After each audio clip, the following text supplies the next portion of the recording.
Maya Lee was Please refilling come back water to glasses fill at another her cup own of anniversary water. dinner when her mother-in-law snapped her fingers at her like she was staff.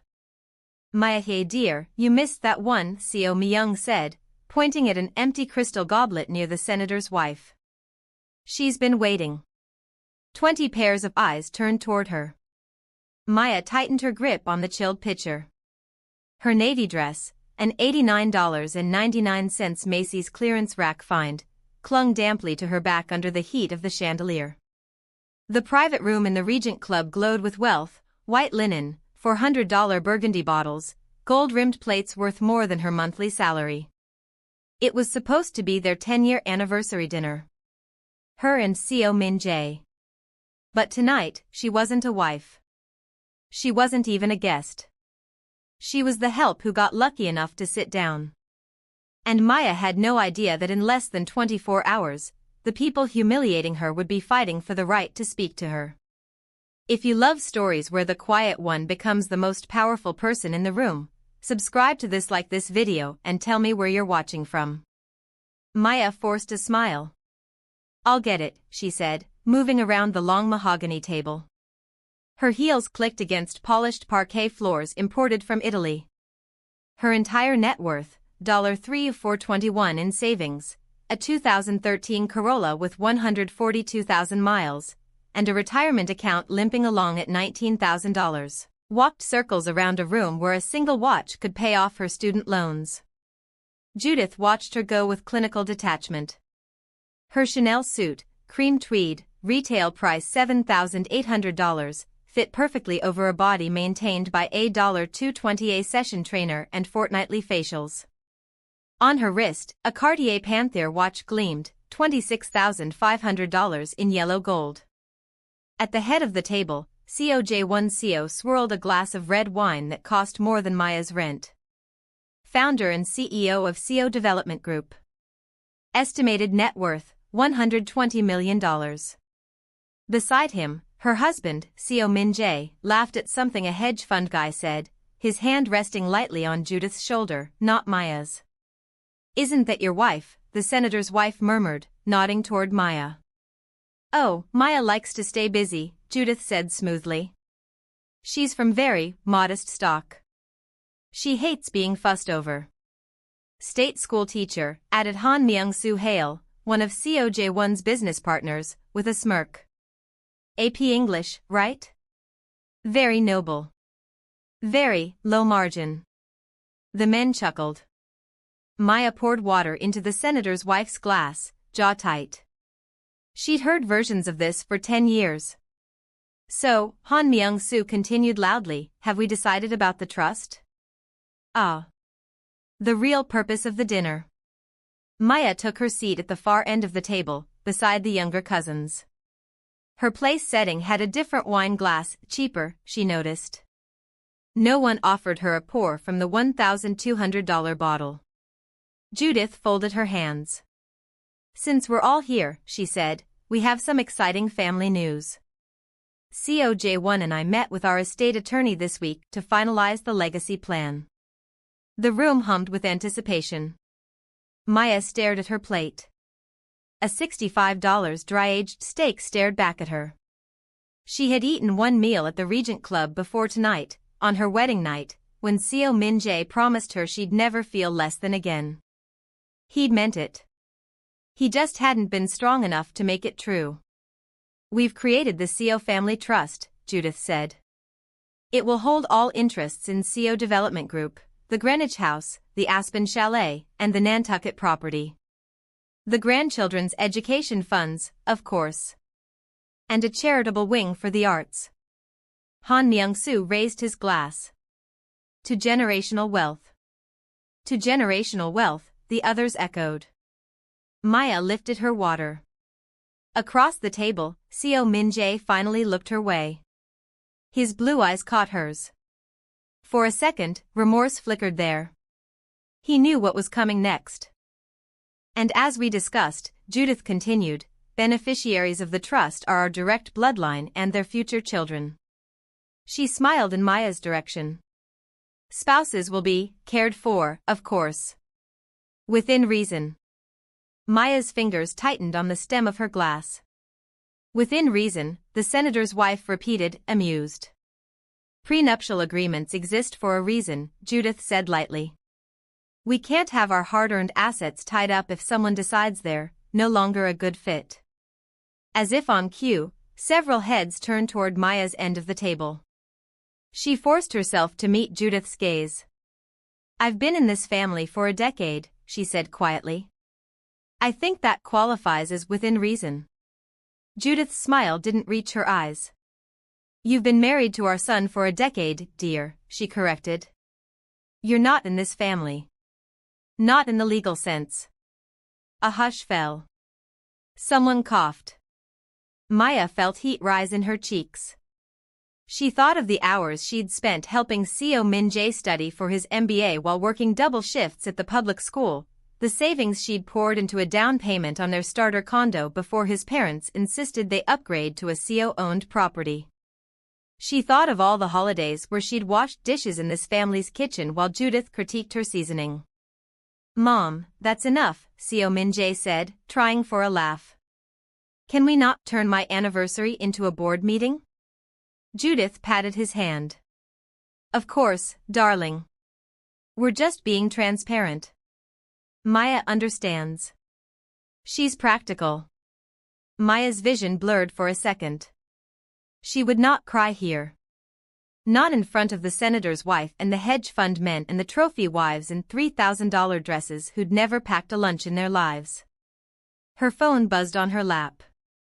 A number she didn't recognize. She let it go to voicemail. If it was another bill collector, they could wait until her humiliation was done being served with creme brulee. An hour later, they were in the foyer, coats being handed back by uniformed staff. The marble floor gleamed under a chandelier the size of her entire living room. Maya, dear, a word? Judith said. Seo Min-jae drifted conveniently toward the bar. Maya followed Judith to a quiet corner near the window, overlooking Midtown's glittering skyline. You were very quiet tonight, Judith observed. I was listening, Maya replied. Judith smiled. To learn, one must listen. Is that why you never listened to me? Maya said, before she could stop herself. Judith's eyes flashed. You married up, Maya, she said softly. There is no shame in that. But don't confuse proximity with entitlement. If things don't work out with Seo Min-jae in the long run, and divorce rates are so high these days. Seo Min-jae and I are fine, Maya cut in. Of course, Judith said. But should that change, I expect you to walk away with grace. Not lawyers. Maya studied the older woman's carefully smoothed face. Is that a threat? She asked. It's a reminder that you are not owed a piece of what Seo built. Judith's voice was cool. Go back to your little classroom and what is it you make? 50,000 a year? 54, Maya heard herself say. Judith smiled sympathetically. Exactly. Some of us play in different leagues. Maya opened her mouth. Closed it again. Because what was there to say?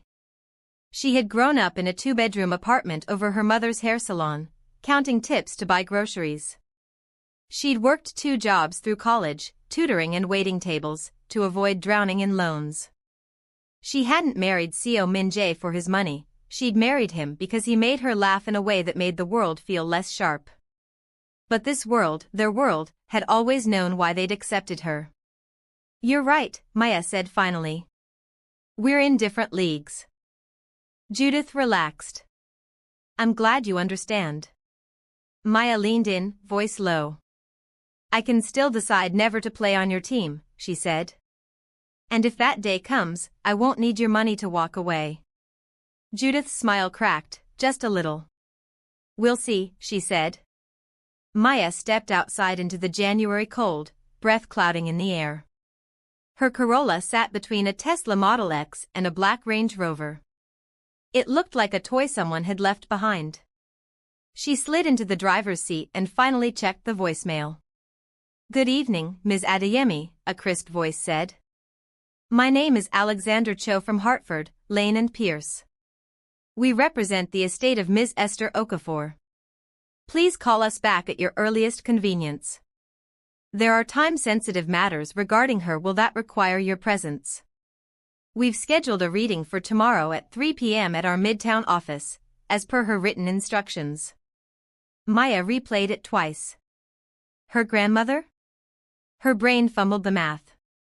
Her maternal grandmother, Esther, had died 3 days ago in a Bronx nursing home, lungs finally giving up after 79 years of scrubbing other people's floors. Maya had been at the funeral that morning. 20 minutes in a small chapel with fake flowers, her mother sobbing softly, the priest mispronouncing Esther's last name. There had been no mention of a lawyer. Time-sensitive will. Yeah, right, Maya muttered, tossing the phone onto the passenger seat. Esther had left them one thing, a box of old photos and a Bible with brittle pages. She'd worked as a housekeeper most of her life, first for a hotel in Queens, then for some rich family in Connecticut whose name she never liked to say. Rich people's money is cursed, Esther used to tell her, shaking her head as she washed out plastic takeout containers to reuse. It makes them forget God. Maya started the engine. The dashboard lit up, including the low fuel warning she'd been ignoring for 2 days. Her checking account balance that morning had been $318.47. CO Min Jae had a bonus coming from work next quarter. He'd promised they'd reset everything then, catch up on bills, maybe take a trip that wasn't just to see his parents in Connecticut. She gripped the steering wheel. Tomorrow, she'd call the lawyer. Probably some clerical error. Maybe Esther had a small insurance payout, a few $100s. Enough to fill the gas tank and buy new sneakers for her students' after-school running club. She drove home past glittering penthouses with floor-to-ceiling windows, imagining the lives inside. It didn't cross her mind once that one of those windows would belong to her in less than a week. Or that the name Esther had refused to say out loud for 35 years was the same name etched on the front of Judith's silver stationery. CO. The next afternoon, Maya sat in the reception area of Hartford, Lane and Pierce, clutching a paper cup of coffee she couldn't taste. The law firm's office was on the 34th floor of a glass tower overlooking Bryant Park. The lobby downstairs smelled like polished stone and old money. Inside the firm, everything was quiet. Thick carpet muffled footsteps. Art hung on the walls that looked abstract but was probably worth more than Maya's annual salary. A discreet plaque near the entrance listed the partners' names. Her phone buzzed. A text from CO Min Jae. Hey, had a meeting. How late will you be? Mom wants us to come by for dinner. She stared at it. I'm at a lawyer's office about Grandma's will, she typed. Not sure yet. 3 dots appeared. Disappeared. Reappeared. Didn't know she had a will, he wrote. Me neither, Maya replied. Before he could answer, a door opened. Ms. Adeyemi, a man said. He was in his 50s, Korean, with a tie that probably cost more than her winter coat. I'm Alex Cho, he said, extending a hand. Thank you for coming on such short notice. Please, come in. She followed him into a conference room that could have hosted a small wedding. Mahogany table. Leather chairs. Floor-to-ceiling windows with a postcard view of the city. 3 people were already seated. Her mother, Funmi, eyes red-rimmed but alert. An older black woman Maya vaguely recognized as one of Esther's church friends. And Judith. Maya literally stopped walking. Why is she here? She demanded. Judith looked up from her phone, surprised. Maya? What on earth? Mrs. CO is here as an interested party, Alex said smoothly. Ms. Okafor named her in the will. Maya turned to her mother. Mom? Funmi wouldn't meet her eyes. Sit down, now, she said weakly. Let the man talk. Maya sat, heart thudding. Alex opened a navy leather folder. As you know, he began, Ms. Esther Okafor was a client of our firm for several decades. She was quite meticulous about her affairs. That's impossible, Judith cut in. Esther was my housekeeper. She made, what, COJ1, maybe $28,000 a year. She sent half of it back to Nigeria. She didn't have affairs. Maya's head snapped toward Judith. Your housekeeper, she repeated. Judith frowned. Yes. COJ1 and I employed her at our Greenwich residence for, 35 years? She left when her health failed. Maya looked at her mother again. Mom? Funmi twisted the strap of her purse. I told you Grandma worked for a family in Connecticut, she said. I didn't tell you which family. Maya stared at her. You let me walk into that house for 10 years, she whispered, and never told me my grandmother scrubbed their toilets. Judith sniffed. We paid her well above market rate. She was very loyal. And we were generous when she left. Generous? Maya repeated. Alex cleared his throat. If I may, he said. Ms. Okafor asked that we begin with a financial inventory. At the time of this document's preparation, her total assets were valued at approximately $83.9 million. The room went very, very still. Judith laughed. I'm sorry, she said. 83 what? Million, Alex repeated calmly. $83.9 million, as of the last full audit. Funmi's purse slipped from her lap and hit the floor with a soft thud. Maya could hear her pulse in her ears. That's not possible, she whispered. She lived in a rent-controlled apartment and wore the same shoes for 10 years. Yes, Alex said. She did. It was quite intentional. He turned a page. Ms. Okafor's wealth comes from several sources. In 1987, she purchased a small multifamily property in the Bronx for $52,000, using inheritance from a sibling and savings from her early years working at the Greenwich residence. She later acquired additional properties in Queens and Brooklyn during the early 1990s, prior to significant gentrification. He read down a list. 5 buildings total. Current combined market value, $23.4 million. Net rental income, $41,000 per month. Maya's brain scrambled to visualize those numbers. $41,000 every month. She earned $4,400 a month before taxes. Alex continued. She also invested in several public companies over the years. Apple in 1997. Amazon in 1999. Google in 2004. Nvidia in 2010. She did not trade frequently, but she held and reinvested dividends. Current value of her equity portfolio, $18.7 million. Judith's face had gone pale. And finally, Alex said, there is a significant private equity position. In 1993, Ms. Okafor was granted a 12% carried interest in CO Development Group's initial Greenwich Townhouse Fund, in lieu of a cash bonus, as an informal side agreement with Mr. CO. He looked at Judith over the folder. I believe you are aware of this, Mrs. CO. Judith's eyes flashed. That was a joke, she snapped. COJ1 said that to amuse her. A symbolic gesture. It was never formalized. Alex slid a document across the table.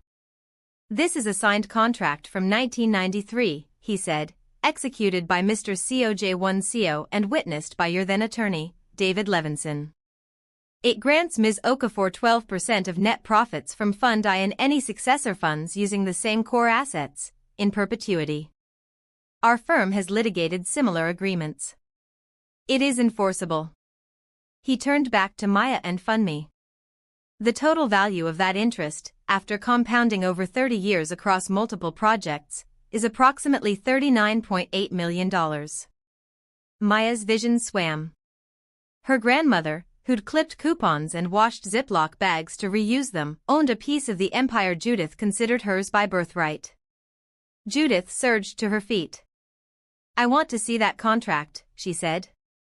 "You will receive copies," Alex replied calmly. "For now, I must continue.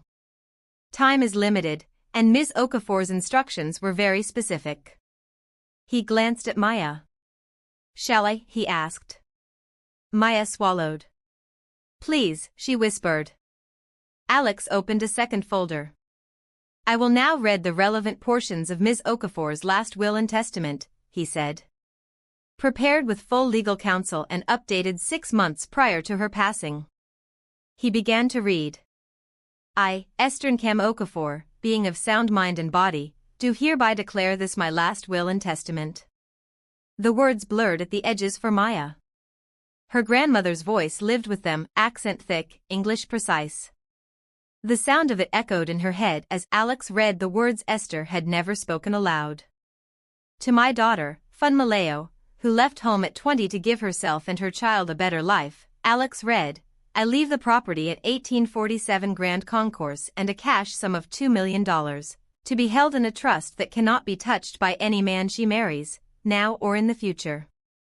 Funmi gasped, one hand flying to her mouth. "To my granddaughter, Maya, who reads books like they are air," Alex continued, "I leave the remainder of my estate, including all real estate, cash accounts, and equity positions, subject to the conditions described below." Silence. Maya's ears rang. "The remainder," she whispered. "What does that mean?" "It means," Alex said gently, "the rest. Approximately $81.9 million, before taxes." Judith made a strangled sound. "This is outrageous," she said. "She's a teacher. She wouldn't know what to do with $1,000, much less 80. Alex raised a hand. "Please, Mrs. CO. There are specific bequests to your family as well. If you leave now, you forfeit your opportunity to hear them." Judith's mouth snapped shut. Maya gripped the edge of the table so hard her knuckles ached. $81.9 million.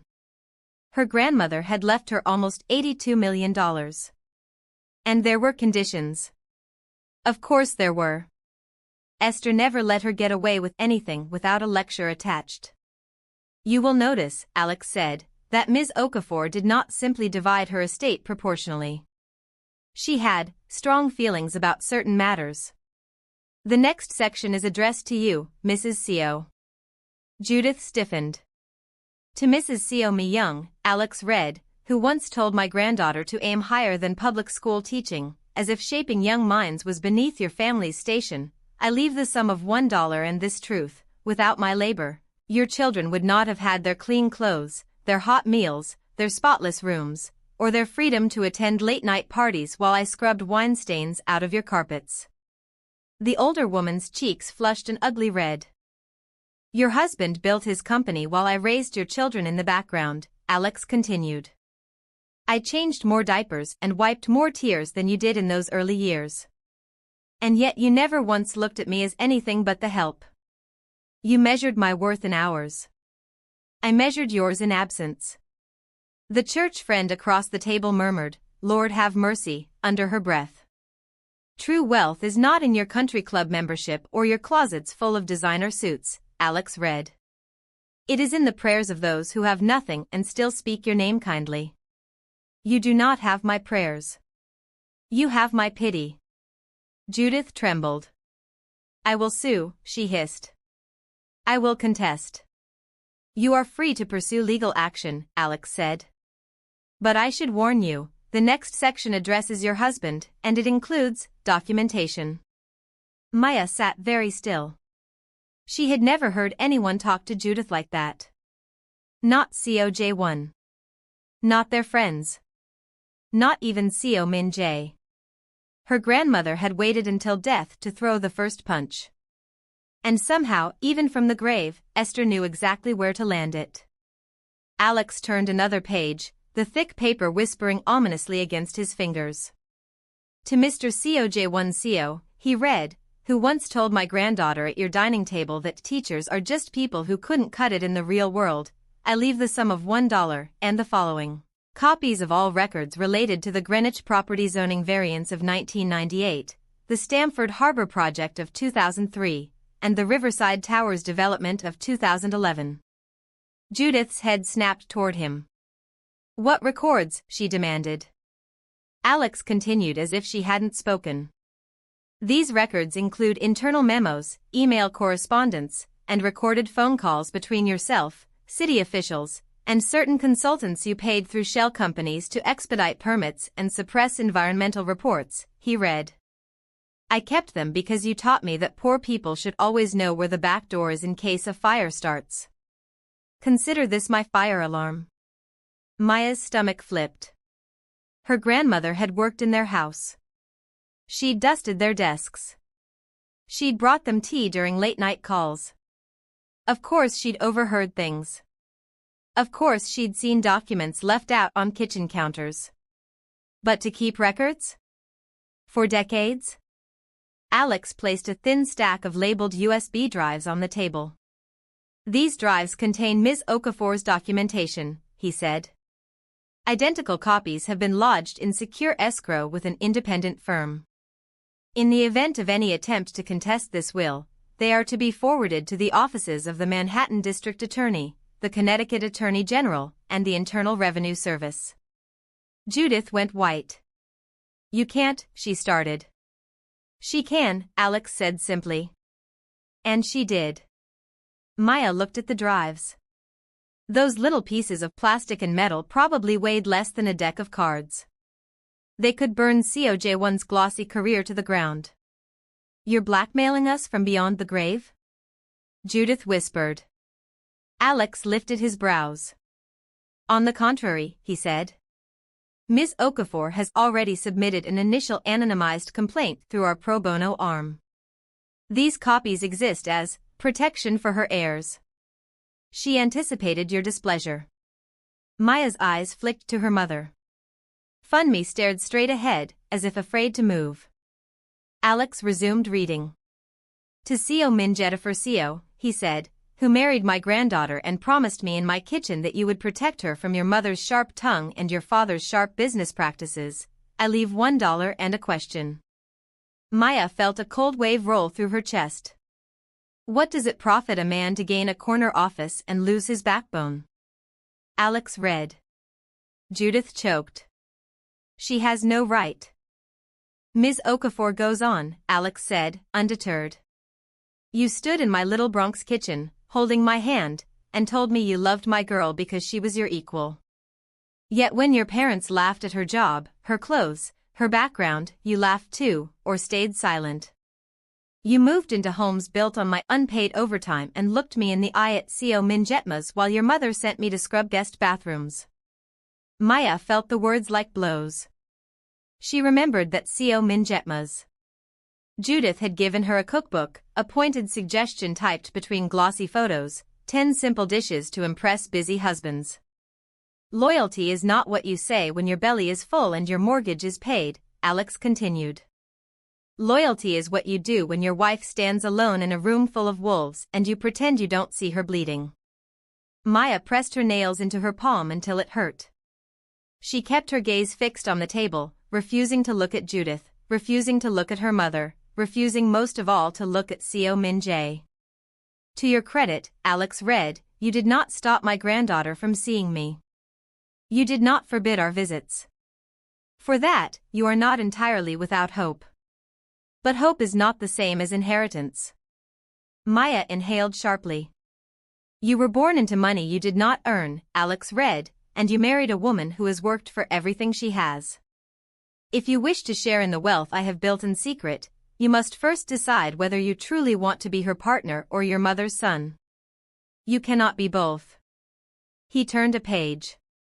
The remainder of Ms. Okafor's commentary on your marriage is personal, Alex said. Maya, you may choose to read it later in private. It does not affect the legal structure. She nodded numbly. She would read every word. Not today. Maybe not tomorrow.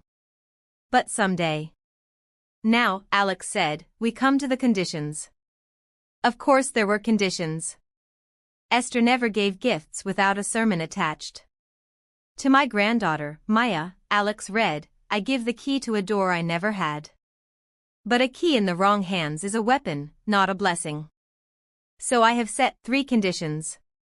Maya's hands went clammy. First, Alex read, you must decide within 6 months of my death whether you wish to remain married to C.O. Minjetifer. If you choose to stay, you may share your inheritance with him as you see fit. If you choose to leave, our attorneys have structured the estate so that no C.O., by blood or by law, can touch a single dollar of what I leave you. Not through divorce, not through business opportunities, not through loans wrapped in guilt. Judith made a strangled noise. That is highly irregular, she snapped. You can't precondition. It's legally sound, Alex said calmly. We built a separate trust siloed from marital assets, with spendthrift provisions and jurisdictional protections. We've done it before, though usually for billionaires. Maya swallowed. Second, Alex read, if you choose to stay married to C.O. Minjetifer, you must both listen to me.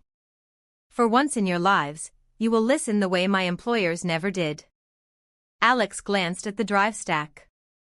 I wore many uniforms in that Greenwich house, he read. Apron. Maid's smock. Nanny's cardigan. But under those, in my shirt pocket, I also carried a small recorder. For 30 years, I recorded the things they said when they thought the help was deaf. Judith's hand flew to her mouth. I have given my lawyers 193 hours of audio, Alex read. I have instructed them to play for you, Maya, any segment in which your name is mentioned, or your mother's, or mine. I want you to hear, with your own ears, the truth from their mouths. Only then can you make a decision that is not based on hope, but on knowledge. Maya's skin prickled. She imagined Judith's voice, crisp and amused, floating out of cheap little speakers. She imagined C.O. Minjay's laugh layered over it. Not 1 or 2 comments. Hours. Decades. Third, Alex read, you must promise me one thing in writing, enforceable as the law allows, that at least half of what I leave you will go where it should have gone all along. Not to marble counters and golf club memberships, but to children whose names the COS would never bother to learn. Maya blinked. The room sharpened around the edges. If you accept this inheritance, Alex read, you will found the Esther and Maya Education Fund, with an initial endowment of no less than $40 million. The fund will provide full scholarships, housing, and stipends for students from working-class families pursuing teaching, social work, or nursing. The jobs that keep a society from collapsing while rich people pretend the world runs on spreadsheets alone. His mouth twisted, just slightly. That was her line, not mine, he said. Maya let out a strangled laugh that turned into something like a sob. Esther had always said things like that. Fury wrapped in scripture. The fund must be structured so that no CEO, nor any company they own, can sit on its board, manage its investments, or profit from its contracts, Alex continued. If you attempt to use it to curry favor with them, the trust will automatically revert its assets to an existing non-profit selected by my attorneys. In short, Alex read, if you take this money, you will not use it to become them. You will use it to make sure fewer children end up cleaning their houses. The conference room was silent except for the faint hum of the HVAC. Far below, taxis crawled along 6th Avenue like yellow beetles. Maya stared at her hands. Her grandmother had been saving for decades while everyone assumed she had nothing. Had watched the COS live large on half-legal deals and tax tricks, quietly collecting her percentage. Had turned her anger into spreadsheets and signatures, biding her time. Humiliation. Class disrespect. Power imbalance. Maya had walked into this room feeling like the poorest person at her own life. Now her net worth outstripped the entire CO clan, if she was willing to pick up the key her grandmother had left and use it. Questions? Alex asked softly. Judith found her voice first.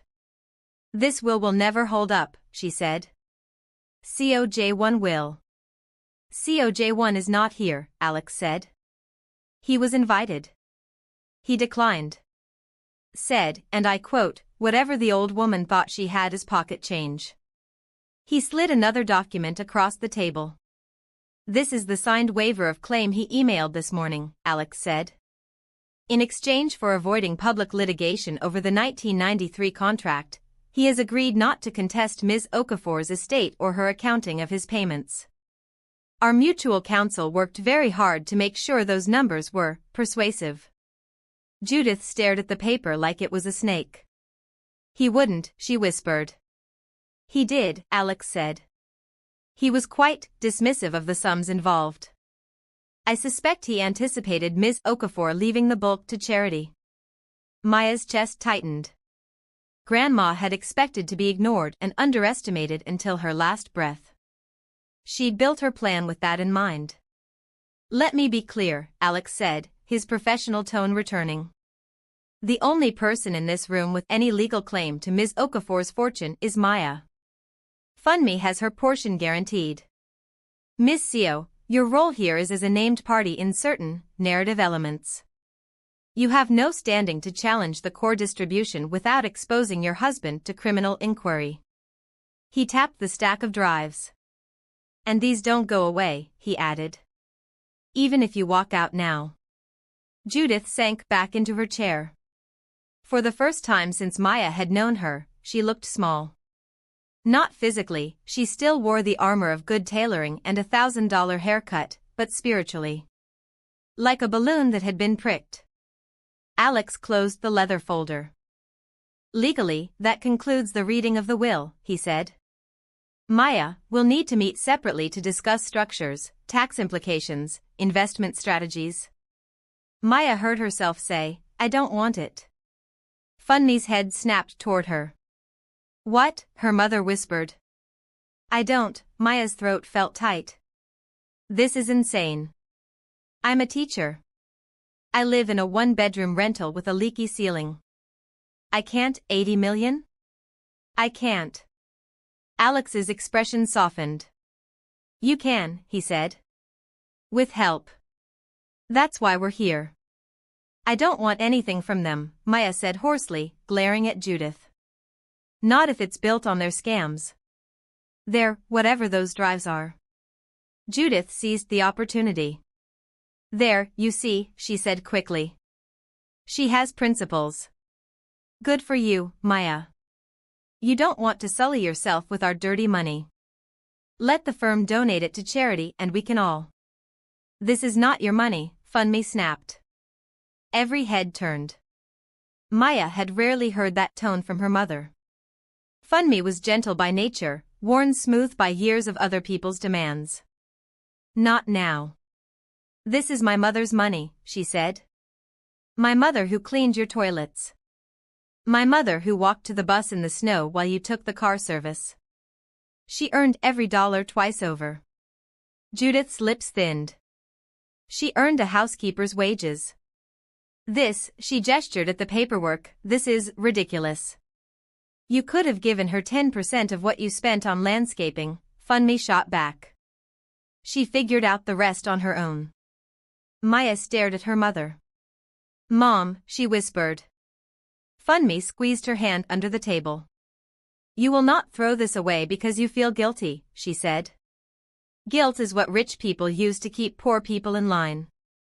We prayed for a breakthrough. Your grandmother worked and schemed and saved for 40 years to open this door. You're not allowed to shut it because you're scared. Maya swallowed. I don't know how to be that person, she whispered. The kind of person who has that. Her life was lesson plans and budget meetings. Yearly raises of 1.5% if the district approved them. Buying her students granola bars out of her own pocket because kids couldn't think when their stomachs growled. She didn't know how to be someone whose name was on a law firm's conference room docket. You don't have to become someone else, Alex said quietly. Ms. Okafor's instructions are explicit. You keep your job as long as you want. You don't have to move, though I'd recommend something with better plumbing. The money is there to give you options. And to give a lot of other kids options too. He slid a single sheet of paper toward her. On it, in shaky but legible cursive, was Esther's handwriting. Maya, it read, if you're holding this, it means I am with Jesus and you are trying to talk yourself out of taking what I left you. Stop that. Maya's throat closed. You think you are not that kind of person, the letter went on. You are wrong. You are exactly the kind of person who should have money. Because you know what it is to not have it. You will not waste it pretending to be rich. You will use it to make sure other girls like you get to read books without worrying about the lights being cut off. Her eyes blurred. I do not trust the COS, it continued. I do not trust their friends. I do not trust their lawyers, except this one, and only because I scared him a little. Alex cleared his throat, looking down. I trust you, Esther had written. I have watched you since you were small.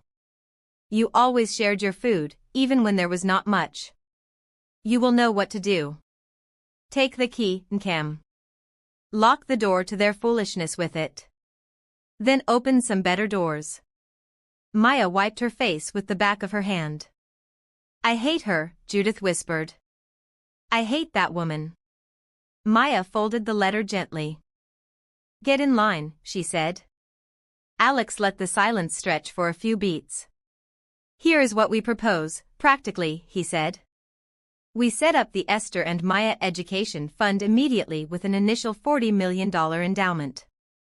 We place the properties into an LLC under the trust, with professional management. We park the equity portfolio with a conservative allocation to preserve capital. He slid a second document toward Maya. And we schedule your first listening session for next week, he said.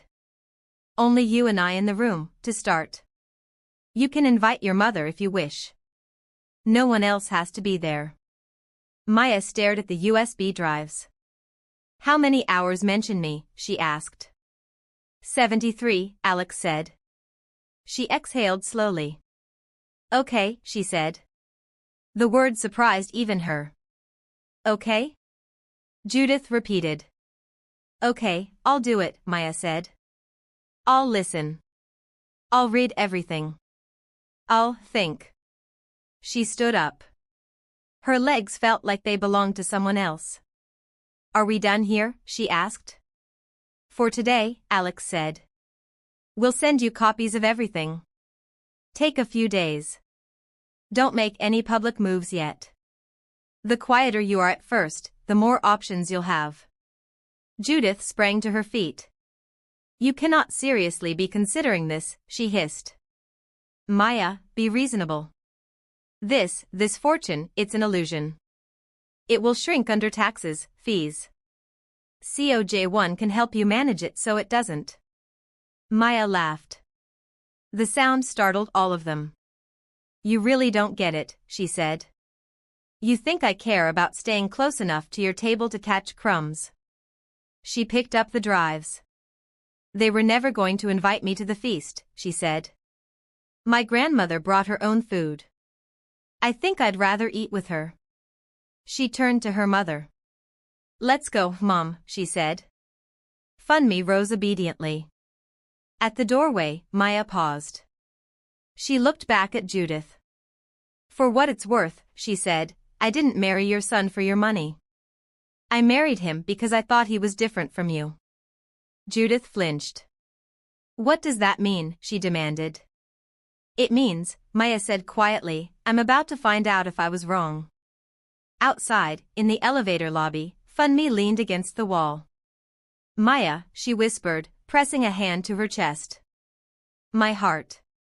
Maya let herself sink down onto a bench. Her phone buzzed again. This time, she answered. Hey, Seo Min-jae said. Everything okay? Mom says Grandma's lawyer is some scam thing. You don't have to stay there and listen to. We need to talk, Maya said. Oh, Seo Min-jae said, thrown. Okay. Tonight? Dad wants us. Not at your parents' house, she said. At home. Just us. There was a long pause. Maya, what is going on? He asked. She looked at the city through the glass. People hurried across avenues, heads down against the winter wind. Delivery bikers weaved between cabs. Somewhere below, a girl was probably walking home from school, backpack too heavy, stomach half empty. Her grandmother's words echoed in her head. Take the key. Grandma left me everything, she said.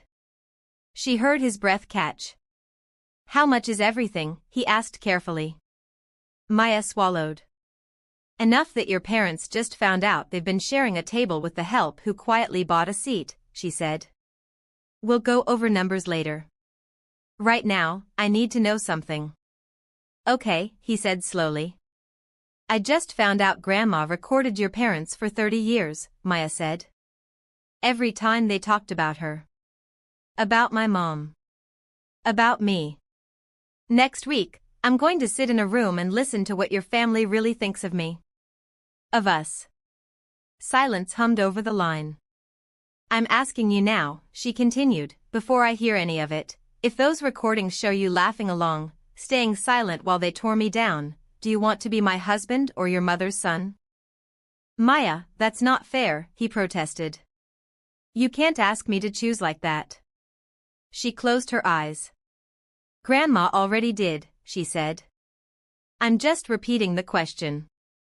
Before he could answer, the elevator dinged. The doors slid open. Maya stood. Think about it, she said. We'll talk tonight. She hung up and stepped into the elevator with her mother. As the doors closed, Funmi slipped her hand into hers. You're shaking, her mother murmured. I'm terrified, Maya said. Funmi squeezed. So was your grandmother when she got on that plane to America alone with 2 suitcases and $40, she said. Courage doesn't feel like courage when you're doing it. It just feels like not dying. Maya laughed weakly. Down they went. 34 floors between the life she'd known and whatever came next. If you've ever wished the person everyone underestimated suddenly held all the power, this is the moment Maya's story truly begins. Maya didn't sleep that night. She lay on her side of the bed while Seo Min-jae tossed restlessly beside her, both of them pretending the other was asleep. The room felt too small, too airless, as if the walls themselves had shrunk around the truth neither of them wanted to face. At 3:12 a.m., she finally slipped out of bed, careful not to wake him. She went to the kitchen, wrapped herself in a blanket, and sat at the small table where she graded essays on weekends. Her laptop sat open. The drives were in her bag. She didn't touch them. Not yet. She stared at the wall and tried to imagine her grandmother walking through Judith's immaculate Connecticut mansion all those years, dusting shelves full of trophies from a world that pretended she didn't exist, wiping fingerprints off marble countertops while Judith complained about the underclass, ironing COJ1's expensive shirts while he made deals over the phone worth more than she'd see in 5 lifetimes. Maya whispered into the empty kitchen, I'm sorry you had to endure that. And she meant it. Because somewhere deep inside her, a truth had begun to take root. Her grandmother hadn't been trying to give her money. She'd been trying to give her justice.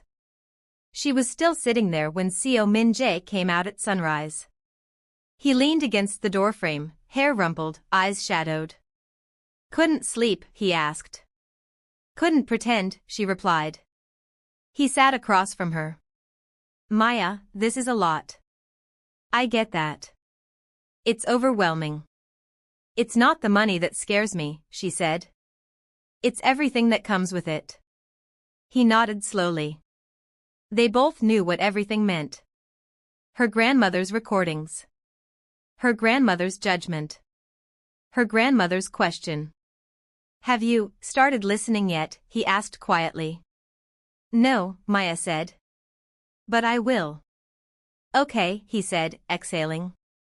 Okay. He reached across the table and took her hand. She didn't pull away. Just tell me what you're thinking, he said helplessly. I feel like I'm losing you. Maya's voice was soft, but steady. I want you to be honest with me, she said. No defenses. No excuses. Just the truth. When your mother mocked me, my job, my background, did you ever stand up for me when I wasn't in the room? He stared at her. The silence stretched. Maya felt something inside her begin to close, like a door swinging shut.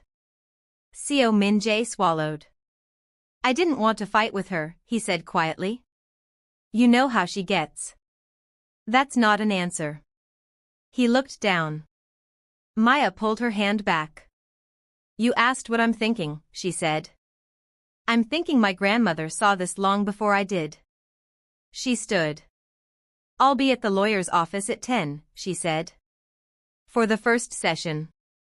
Maya. I need space, Seo Min-jae. She didn't say from you. She didn't need to. She packed a small bag and walked out. For once, Seo Min-jae didn't follow her to stop the argument before it began. He just sat there, staring at the empty chair she'd left behind. Maya drove to Hartford, Lane and Pierce with her heart hammering so hard it felt like it shook the steering wheel.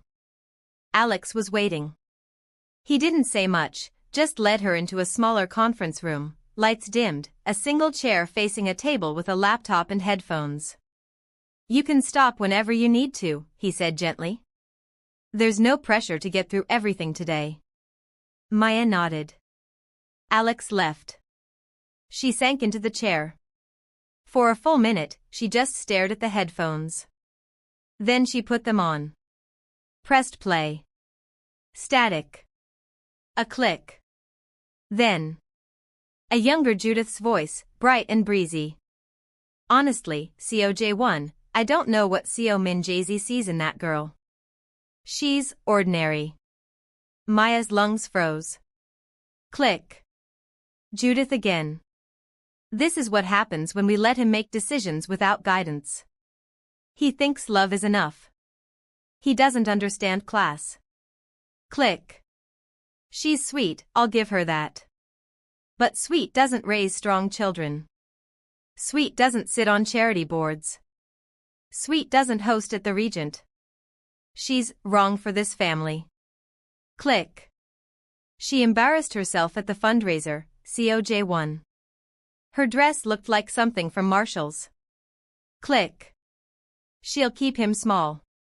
Maya sat frozen, hands clenched so tight her nails dug into her palms. Then. A man's voice. COJ1. I suppose we can tolerate her for a while. But she won't last. Not in this world. Click. Judith again, laughing. And once she's gone, we'll help him find someone appropriate. The words sliced her open. She took off the headphones. She pressed the heel of her hand against her mouth. She tried to breathe. But a deeper fear gnawed at her. She hadn't heard Seo Min-jae's voice yet. She put the headphones back on. Pressed play. A party. Laughter in the background. Glasses clinking. Someone said, Seo Min-jae. Your girl's something else. Then. Seo Min-jae's voice. Light. Carefree. She's a teacher, man. What do you expect? Maya's stomach dropped. You know how it is, Seo Min-jae added with a shrug in his tone. Different worlds. The room spun. She ripped off the headphones, chest heaving. For 5 minutes, she couldn't move. Couldn't think. Couldn't breathe. Her grandmother's voice rang in her memory. Take the key, Nkam. Lock the door to their foolishness with it. When she finally stood up, she wasn't the same person who had walked in. She stepped into the hallway. Alex rose immediately. You okay? He asked. No, she said. But I'm seeing clearly. She took a steadying breath. I want to proceed, she said. All the conditions. All the requirements. Everything my grandmother asked. Alex nodded. And, Alex? Yes? I need a real estate agent who can help me move out by the end of the week. Something simple. Modern. 2 bedrooms. Good sunlight. No CO properties. We can arrange that. And a divorce attorney, she said quietly. One who doesn't flinch when rich families try intimidation tactics. Alex held her gaze. We can arrange that too. Maya exhaled. She hadn't cried. Not yet. But she would. Later. For now, something cold and clear settled in her chest. The beginning of resolve. The beginning of power. The beginning of the life her grandmother had seen coming long before Maya ever did. When she left the building, the city felt different. Not bigger. Not smaller. Just hers. She didn't call Seo Min-jae. She didn't explain. There were no explanations left that mattered. Instead, she walked into the bright winter air, pulled out her phone, and did something she never thought she'd do. She blocked Judith. She blocked COJ1. She blocked every CO number. And then, after a long moment, she blocked her husband. For the first time in 10 years, Maya was completely alone. But for the first time in her entire life, she wasn't scared of it. She was ready for whatever came next. Maya didn't go home that night. She booked a quiet hotel room on the west side, nothing fancy, just clean sheets, a small desk, and walls that didn't feel like they were listening to her breathe. The moment she closed the door behind her, her hands trembled so badly she had to grip the handle to steady herself. Then she slid down to the floor and finally cried. Not loud. Not dramatic. Just a silent, shaking grief for the marriage she thought she had, and the woman she now realized she had been trained to become, accommodating, apologizing, shrinking. When the tears stopped, something else settled in their place. Not anger. Clarity.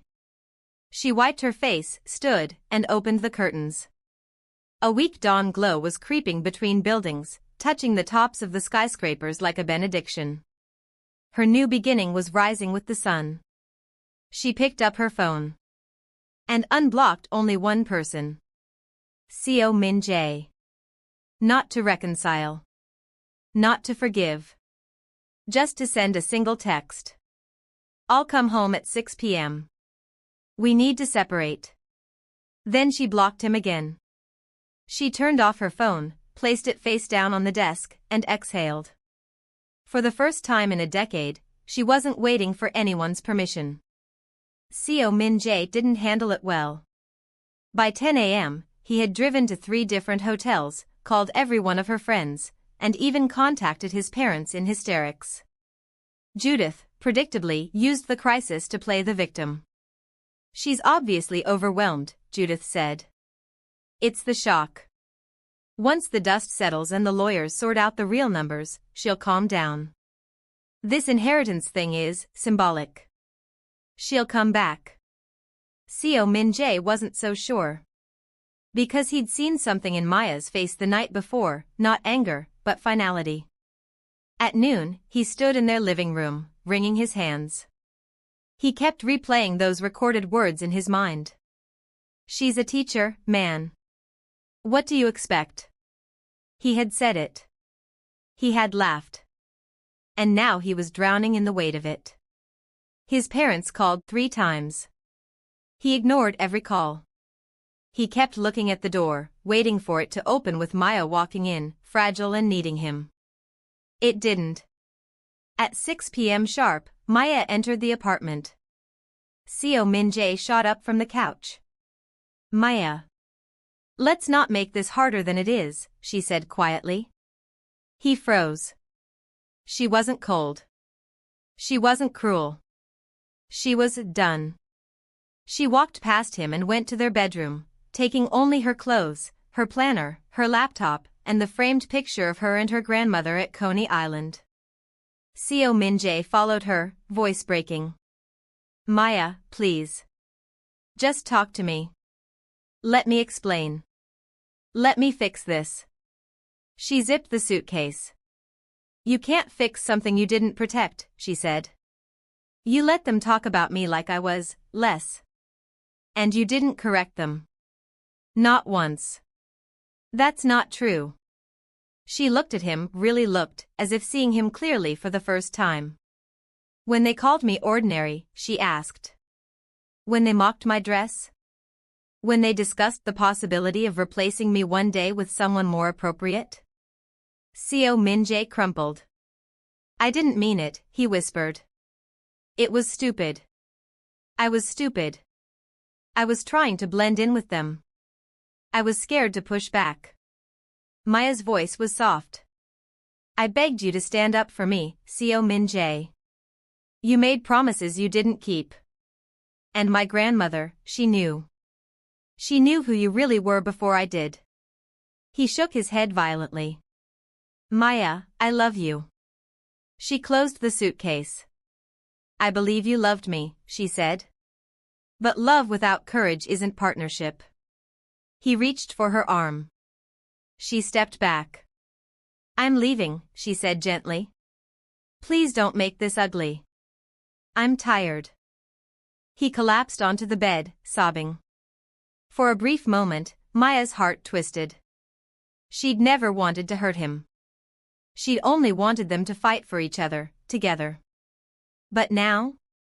Now she had to fight for herself. Maya moved into a small but sunlit apartment in Harlem within 48 hours.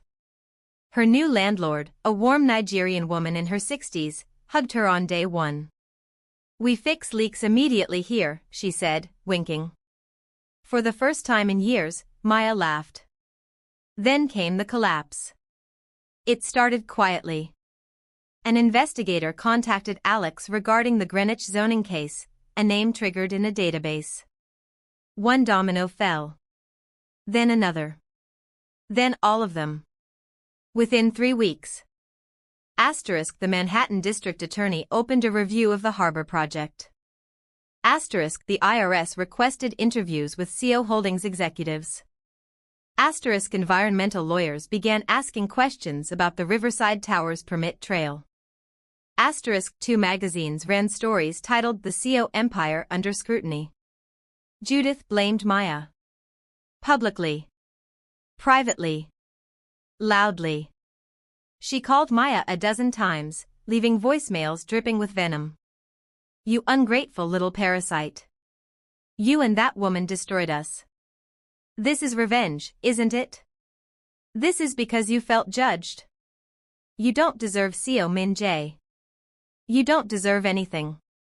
Maya saved every voicemail and sent them straight to Alex. He added them to the file. And forwarded copies to the lawyers managing the estate. Please continue providing documentation, they replied warmly. Justice wasn't always cinematic. Sometimes it was procedural. Meanwhile, Maya's glow-up wasn't flashy. She didn't buy a luxury penthouse or a sports car. Instead, she bought a simple but beautiful $510,000 brownstone condo with good light for reading. She paid off her mother's medical debts. She hired a financial therapist to help her rewrite her relationship with money. She kept teaching. She showed up to work with the same cardigans, the same calm smile, but a new clarity in her eyes that students noticed immediately. One quiet morning, a student whispered to another. She looks powerful. Maya overheard it. She didn't correct them. Then she launched the Esther and Maya Education Fund. The endowment, $40,000,000. Administrative costs, capped at 3%. Number of full-ride scholarships in the first year, 62 students. Projected 5-year impact, 300+ lives changed. At the launch event, Maya stood at the podium. Funmi sat in the front row, crying quietly into a tissue. Maya said, I am standing here because a woman who scrubbed floors refused to let the world tell her who she was. This fund is for students who were born into rooms where no one expects greatness from them. We're here to prove them wrong. The audience rose to their feet. Months later, Seo Min-jae reached out. He showed up at a cafe window one afternoon, hands stuffed in his pockets, looking smaller than she had ever seen him. She stepped outside. He didn't try to hug her. He didn't beg. He simply said, "I'm in therapy. Real therapy. Not the kind I pretended to go to so my mom would stop nagging. I'm trying." She nodded. "I'm glad," she said. "Do you hate me?" he asked. "No," she said. "But I can't go back to being invisible in my own marriage." He exhaled shakily. "I know." He reached into his coat and handed her a check. "For the fund," he said. "It's everything I had saved." She blinked. Seo Min-jae. "It's not forgiveness," he said softly. "It's responsibility." She took the check. For the first time since they'd separated, she saw the man she had fallen in love with, the quiet boy who once brought her soup when she was sick, the gentle soul who wanted to be good but had grown up learning the wrong definitions. People change slowly. But they change. 1 year later, Maya stood outside the education center built in her grandmother's name. A little girl, maybe 10 years old, tugged at her hand. "Miss Maya? My scholarship letter came today." Maya knelt to her level, smiling. "That means," she whispered, "your future just opened a door." "Like a magic door?" the girl asked. "No," Maya said. "A real one." The girl beamed. Maya looked at the sign above the building. The Esther and Maya Foundation for Future Educators. A gust of warm summer air lifted her hair. She felt her grandmother beside her, not as a ghost, but as a legacy carried in brick, hope, and opportunity. Maya whispered. "I used the key, Grandma." Her phone buzzed. It was Alex. The fund just passed $52 million in investments. Yearly impact increased by 18%. News outlets want an interview. For the first time in her life, Maya didn't feel like the poorest person in the room. She felt like the most powerful one. Not because of the money. Because she had finally learned the truth. The best revenge is becoming untouchable, unstoppable, and deeply good, all at once. If this story hit you in the chest, like this video, subscribe, and tell me in the comments what you would have done in Maya's place.